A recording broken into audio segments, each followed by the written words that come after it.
എൻ്റെ ജീവിതം. ഓ, അച്ഛൻ്റെ ഡയറി എങ്ങാണ്ട. ചാപ്റ്റർ 1. ഓക്കെ. ഓ, ഇയാൾ കൊള്ളാലോ. എന്നെക്കാളും വൈബാണല്ലോ ഇയാൾ. Chapter 2 college. ഓ, ഇയാൾ വലിയ സംഭവമാണല്ലോ കോളേജിൽ. ശരിക്കും ഇയാൾ ആരാ? ക്ഷണം ബാക്കിയില്ലല്ലോ.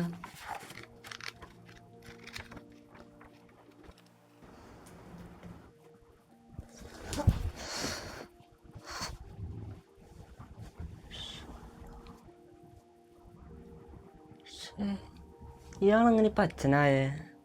ഇത്രയും വൈബായ പുള്ളി എങ്ങനെ അച്ഛനാവുക?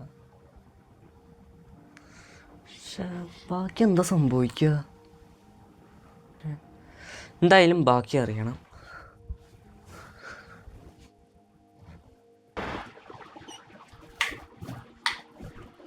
അമ്മേ, ഞാൻ പള്ളിയിലോട്ട് പോകണ്ടാ.